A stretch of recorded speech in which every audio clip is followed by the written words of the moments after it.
Why would you buy an Osmo Pocket or a GoPro Hero 7 Black or any of them for that matter? It's of course to get stabilized footage directly out of the camera without no fuss in post-production. It goes without saying it should be better with a 3-axis mechanical gimbal. But does that mean that the Osmo Pocket will take the crown without a fight? You are about to find out. It's a common misunderstanding that a 3-axis gimbal will solve all the stabilization issues in your footage.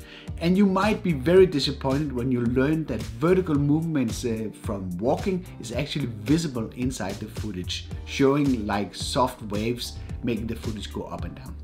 To avoid this, you need to move in a certain way with a heel-toe movement. It's also called the ninja walk. But there's no doubt DJI has a very good starting point with the 3-axis mechanical gimbal. GoPro has chosen a digital image stabilization with no mechanical moving parts. They have made a motion prediction algorithm that reads off the sensors inside the camera and in this way can stabilize the image. This has the advantage that it's very robust and no matter the abuse of the camera, it will not break.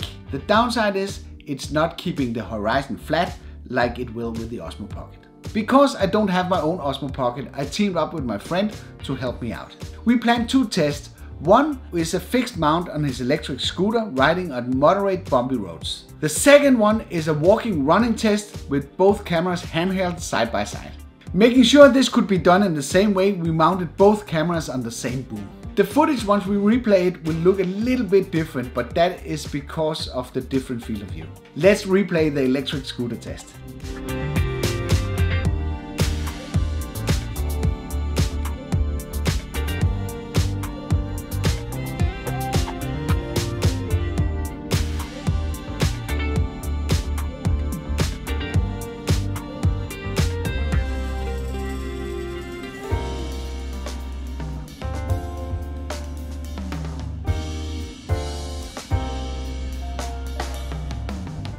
Surprisingly, the Osmo Pocket does a really poor job here, where the autofocus seems slow and even small bumps are absorbed and visible in the footage. I was really surprised reviewing this footage.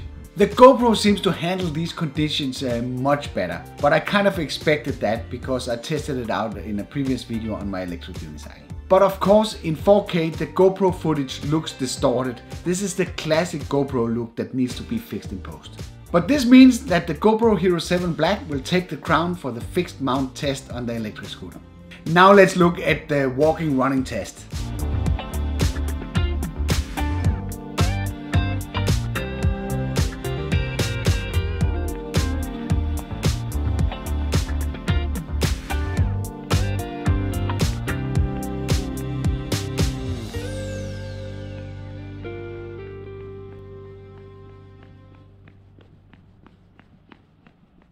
In this test we clearly exceeded the capabilities of the GoPro digital image stabilization. The Osmo Pocket really destroys GoPro here. As I was not present during the recordings, I don't know all the details how the running was performed. But it seems the Osmo Pocket is keeping up very nicely, where everything falls apart from the GoPro. And remember, these recordings were done simultaneously. So the Osmo Pocket takes the crown where footage is handheld with a lot of motion. So what should you get, an Osmo Pocket or GoPro Hero 7 Black? That depends what you're going to use it for, as these 2 cameras seems to appeal to different audiences. No doubt both cameras are doing an excellent job in terms of stabilization under the right conditions. To me right now the Osmo Pocket seems a little bit immature. All the features announced are not yet available, but I'm pretty sure DJI will catch up over the next coming month and improve the software. But hey, it's like that with any new product. So it's not like I'm not recommending you to buy the Osmo Pocket. Of course you should if that fits your need better. You just need to be aware what to expect. So right now my recommendation would be, I would say if you're an outdoor person and you want a very robust, waterproof point and shoot camera, the GoPro is the way to go. But if you're looking for a good vlogging camera or maybe a secondary B-roll camera, the Osmo Pocket is probably a better choice, especially because of all the options that is becoming available through the DJI software. GoPro Hero 7 Black or Osmo Pocket? Let me know which one you want in the comment section below. Not that I've given you one. Not this time.